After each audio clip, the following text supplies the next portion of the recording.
시편 54편 1절로 7절 말씀 함께 봉독합니다.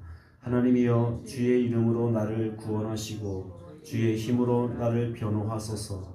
하나님이여 내 기도를 들으시며 내 입의 말에 귀를 기울이소서. 낯선 자들이 일어나 나를 치고 포악한 자들이 나의 생명을 수색하며 하나님의 자기 앞에 두지 아니하였음이니이다. 하나님은 나를 돕는 이시며 주께서는 내 생명을 붙들어 주시는 이시니이다. 주께서는 내 원수에게 악으로 갚으시리니 주의 성실하심으로 그들을 멸하소서. 내가 낙헌제로 주께 제사하리니까 여호와여 주의 이름에 감사하오리니 주의 이름이 선하심이니이다. 참으로 주께서는 모든 환난에서 나를 건지시고 내 원수가 보응받는 것을 내 눈이 똑똑히 보게 하셨나이다. 아멘. 시편 54편은 오늘 표제의 말씀 보면 이렇게 적혀 있습니다.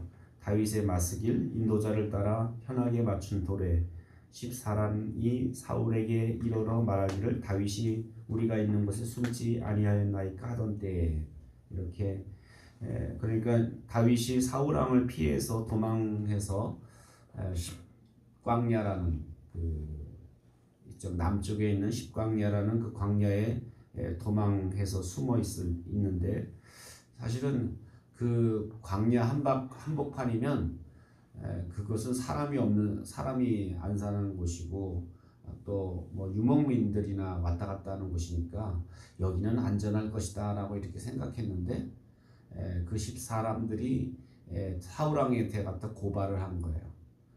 여기 다윗이 숨어 있다고. 그래서 어떻게 보면 굉장히 이제 뭐 도간에 든 쥐처럼 사울 왕이 군대를 보내서 수색하기 시작하면 꼼짝없이 잡히면 죽을 수밖에 없는 그런 위기였다라는 겁니다. 이런 위기에 처했을 때 하나님만이 나의 도움이십니다. 하나님 내 생명이 하나님 손에 달려 있습니다라고 고백하면서 다윗이 하나님 앞에 기도하는 내용, 고백하는 내용이 오늘 시편의 내용입니다. 그래서 오늘 시편에 보면 다윗이 어떤 하나님을 믿고 있는지, 자기가 믿고 있는 하나님이 어떤 하나님이신지를 고백하고 있습니다. 사람마다 하나님을 생각하는데 다 제각각이에요. 어떤 사람은 하나님을 치료해 주시는 하나님으로 믿는 사람이 있고, 어떤 사람은 나에게 내가 부족할 때 채워주시는 하나님으로 믿는 사람도 있고, 자기가 이렇게 필요한 대로 하나님을 이렇게 믿는 경우가 굉장히 많다라는 거예요. 그러니까 사람이 하나님을 찾는데 대부분 자기의 필요가 있어서 하나님을 찾기 때문에 그런 필요에 따라서 내가 믿는 하나님은 이런 하나님이다 라고 이렇게, 그러니까 무슨 하나님이라는 존재가 얼마나 광대하고 크신 분이에요. 그런데 그냥 내가 인간적으로 느끼고 경험한 것이 그게 전부라고 생각하면 그건 착각이다라는 거죠. 그런데 우리가 신앙생활 하다 보면 내가 경험한 하나님 이런 하나님이야. 어떤 때 그것만 고집하는 경우가 있는데 그렇지 않다라는 거예요. 근데 오늘 우리가 그 하나님 어떤 분이신가, 내가 믿는 하나님은 어떤 분이신가를 제대로 알기 위해서는 성경을 통해서 하나님을 계시하셨기 때문에 우리는 성경을 통해서 하나님이 어떤 분이신지, 내가 믿는 분이 어떤 분이신지는 알고 믿어야 된다라는 거예요.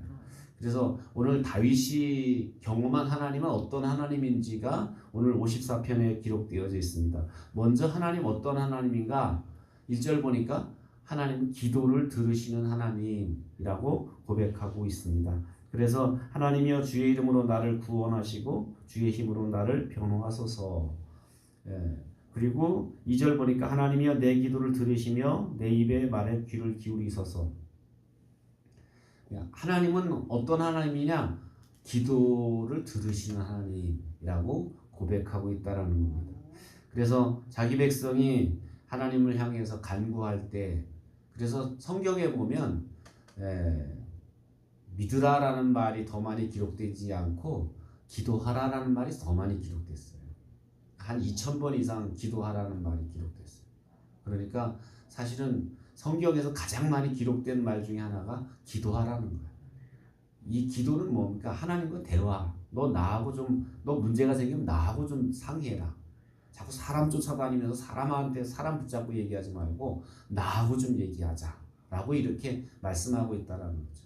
그래서 그렇게 자기 백성이 당신을 의지하고 대화하고 기도할 때 하나님이 구원해 주시고 응답해 주시는 분이시다라는 것을 말씀하고 있습니다. 그래서 1절에도 주님의 이름으로 나를 구원하시고 주님의 힘으로 나를 변호해 주소서. 그러니까 그렇게 하나님 앞에 기도할 때 주님이 우리의 힘이 되어 주시고 우리를 구원해 주시는 분이시다라는 것을 말씀하고 있습니다. 그러니까 다윗은 지금 식광야에 이렇게 고립되어 있는데 사울 왕이 이제 군대 보내면 잘못하면 이제 죽을 수도 있는 그런 위기인데 다윗은 도망가는 게 우선이 아니라 뭐 하는 게 우선이에요? 기도하는 게 우선입니다. 그러니까 그 얘기 뭐냐면 다윗이 믿는 하나님은 어떤 하나님? 기도하면 들어주시는 하나님. 이렇게 다윗은 그래서 도망가기보다는 먼저 하나님 앞에 기도하는 그런 모습을 우리는 보게 된다는 거죠. 두 번째로 다윗이 만난 하나님은 어떤 하나님이냐면 4절 말씀 보면 하나님은 나를 돕는 이시며 주께서는 내 생명을 붙들어 주시는 이시니다. 생명을 붙들어 주시는 분, 생명을 붙들어 준다는 얘기는 지지해 주다, 지탱해 주다라는 뜻이에요. 그러니까 하나님이 내 생명을 지탱해 주시고 보호해 주시는 분이 누구시다? 하나님이시다. 내 생명을 유지할 수 있는 것, 그 하나님의 손길이다라는 거죠. 우리가 보통 그런 내 생명이 주님 손에 달렸습니다. 우리가 그렇게 입으로는 그렇게 말하면서도 실제로는 내 생명이 이거 조금만 아파도 죽을까봐 겁이 나고 조금만 뭐 어려운 일 당해도 내 생명 어떻게 될까봐 내가 두려워할 때가 많잖아요. 그런데 내 생명이 저 질병의 손에 달린 것도 아니고 또 누구의 손에 달린 것도 아니고 내 생명이 저 사울 왕의 손에 달린 게 아니라 하나님 손에 달려 있습니다. 나는 하나님께 붙들려 있습니다. 라고 이렇게 고백하고 있다라는 거죠. 그래서 3절 말씀 보니까 낯선 자들이 포악한 자들이 자기의 생명을 막 찾아서 그 낯선 자들이 누굽니까? 사울 왕이 보낸 사람들, 군대들.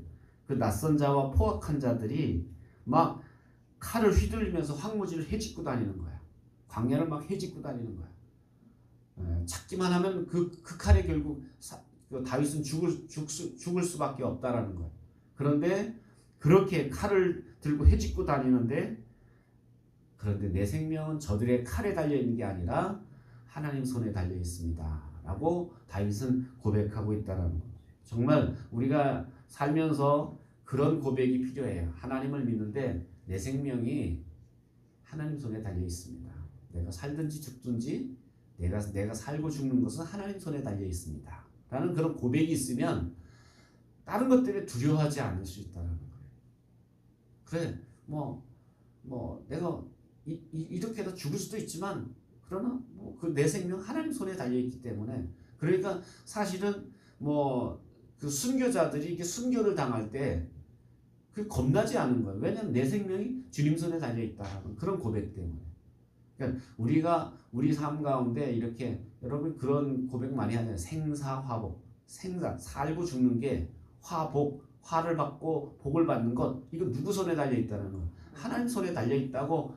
이게 참 우리가 이게 말하는 거하고 행동이 달라요.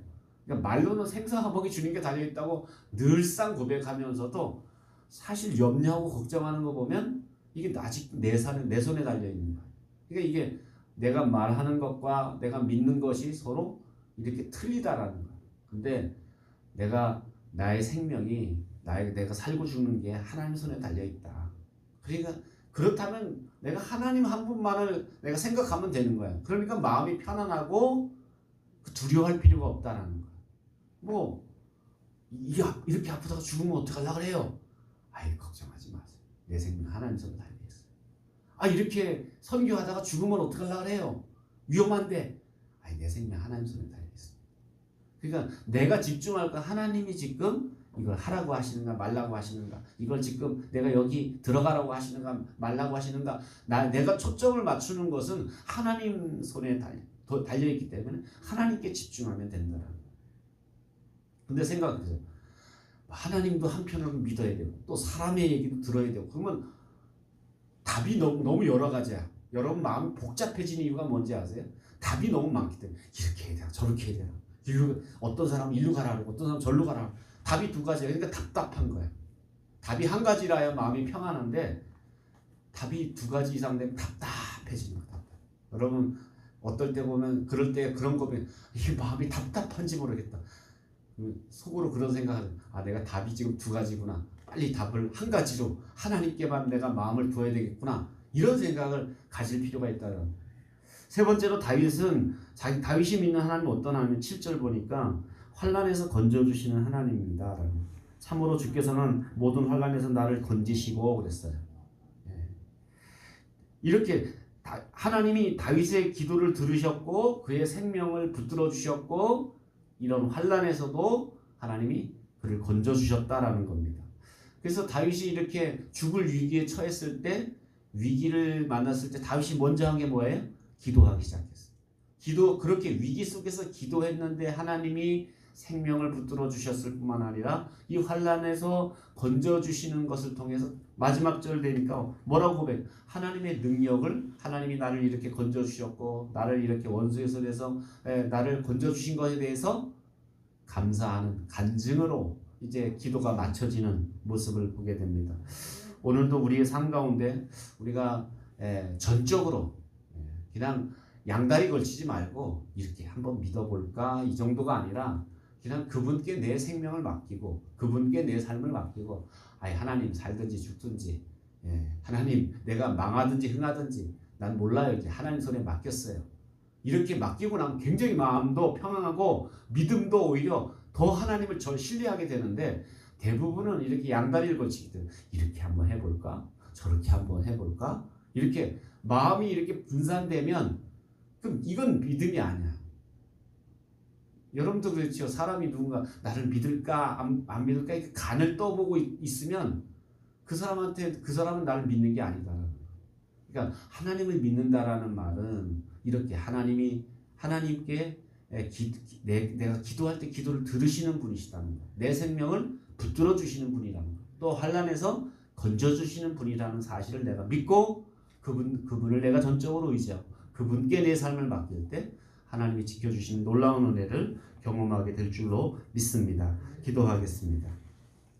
말씀을 기억하면서 우리가 어려움을 피하기보다 어려움 속에서 하나님의 도우심을 기대하고 또 기도하는 저희들 되게 해달라고 기도하고 여러분 자신의 기도 제목을 놓고 기도합니다.